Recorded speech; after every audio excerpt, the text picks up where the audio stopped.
Welcome back, everybody. WHIP Radio in Philadelphia. Zach Gelb and Mike Zahn here with you. Flyers dropped Game 1 last night to the Capitals by a score of 2-0, and a man that was there who does a fantastic job covering the Flyers for the Philadelphia Inquirer is Sam Carchidi. Sam, it's Zach and Mike. Thanks for a few minutes, and how are you?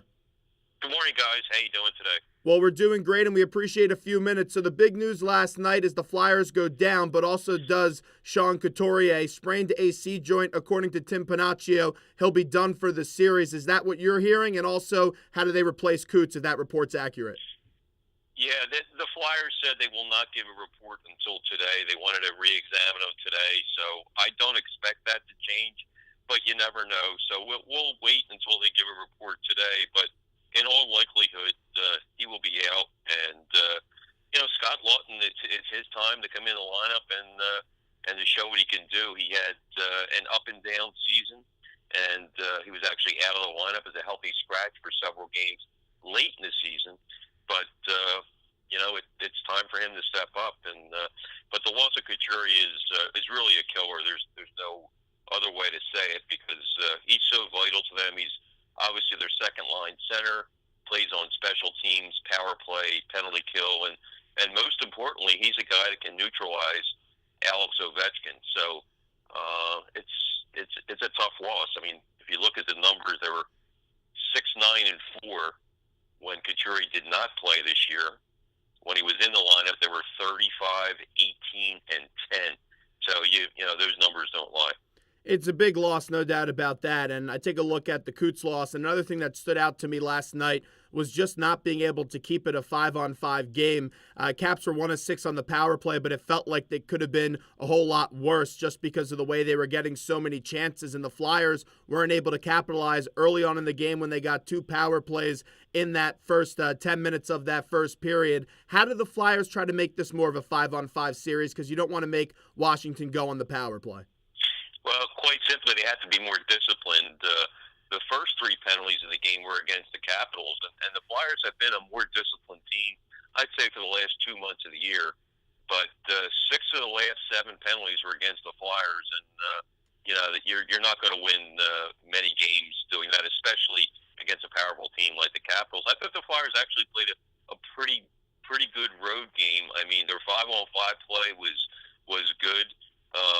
If Jake Voracek doesn't turn the puck over, which led to Jay Beagle's goal late in the game, it would have been even game 5-on-5. And I thought for the most part, it was fairly even 5-on-5 play. But the Flyers have to generate more offense.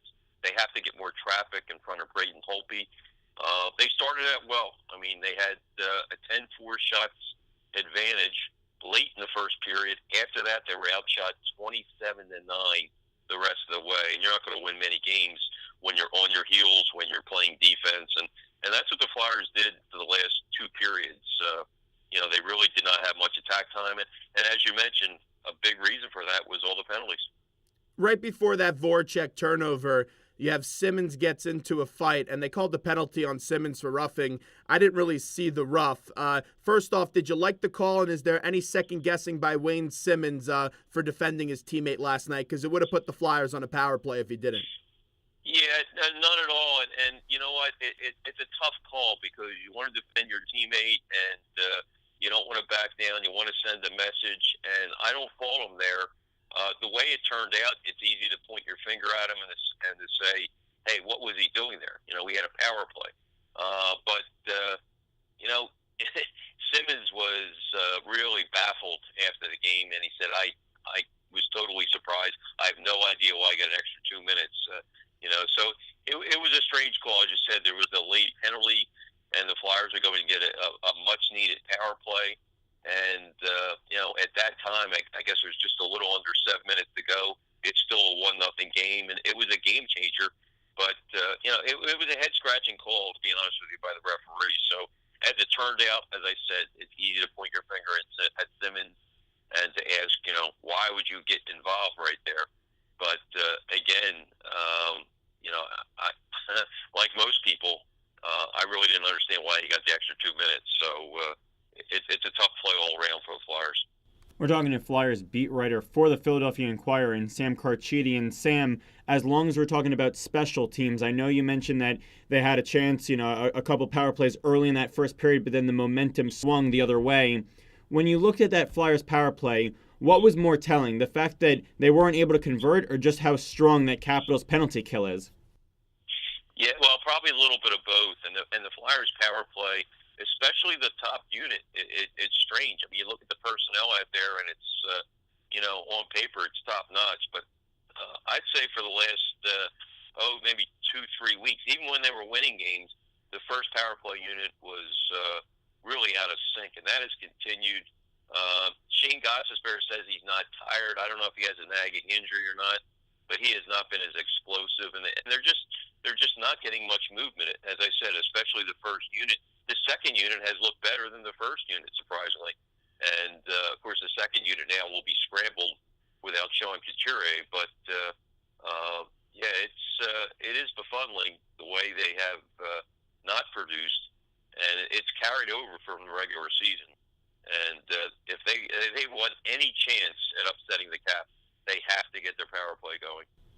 And another thing they'll need to do is convert on this tight checking type of game. Both teams have a lot of big bodies in their lineup, and you mentioned obviously Sean Couturier has a big body, but Scott Laughton also has a physical edge to him, and especially we saw that in juniors when he played for the Oshawa Generals. When you see a tight checking game like this, who does it actually favor between the Flyers and the Capitals, in your opinion?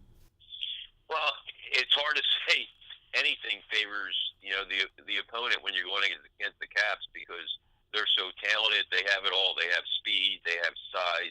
But actually, a tight checking game is what the Flyers want. I mean, they're not going to they're not going to outskate many teams. So a tight checking game. Yesterday was actually the type of game the Flyers could win, and it was there, for their taking. It really was. I mean, if they convert a power play in the first period, they were over 3, and they were the only 3 power plays either team received in the first period. So if they convert there, all of a sudden Washington, might feel some pressure. I mean, they have not performed well. Everybody knows their playoff history. They have not done well in past Stanley Cup playoffs. So, but again, the Flyers give up a first goal. They're chasing the game. And that's what they did a lot down the stretch, especially in the last 10 days of the season. You can't chase the game, especially against a team like Washington. This is not your father's Washington team. This Cap team can play good defense, and we saw that over the last 2 periods. I mean, they only allowed a combined 8 shots over the last 2 periods. So the key in Game 2, you have to get the lead and send the message, and you don't want to chase the game. And unfortunately, that's what the Flyers did on Thursday night. Hey, I get it. Everyone gets dinged up in the Stanley Cup playoffs. That's why it really is the toughest trophy to win in sports. And like we've been talking about, the Flyers just have to get more chances offensively, and that starts with keeping this a 5-on-5 game, as they were outshot last night by 31 shots to 19. I saw Schenn got a little bit banged up in that game, and at the end of the game, he delivered that big hit, and he didn't look 100%. What's the latest on Schenn, as he could be a big factor for the Flyers offensively?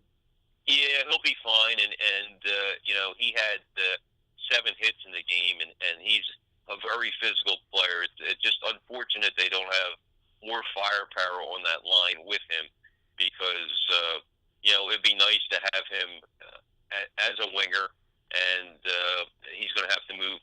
Well, I shouldn't say that. I was going to say he'll have to move to center, but they could plug Laughton in there.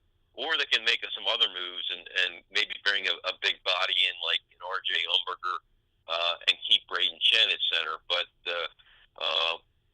Schenn has been physical all year long, and he will not change the way he plays. Very underrated player. Not only did he score 26 goals, but he is one of the Flyers' most physical forwards, and he gives 100% every night. So they'll get a great effort from him. But, they need to start putting the puck in the net, and they had problems doing that late in the season. So, it's had a carryover effect into the playoffs. And I would have to imagine, as we're talking to Sam Carchidi for a few more questions from the Philadelphia Inquirer, does a tremendous job covering the Flyers. I would guess if you want to test Holtby a little bit more, you go back to that bread and butter of Wayne Simmons, who's been clutch all year long, and just try to screen Holtby a little bit and get some blasts from the point, Sam.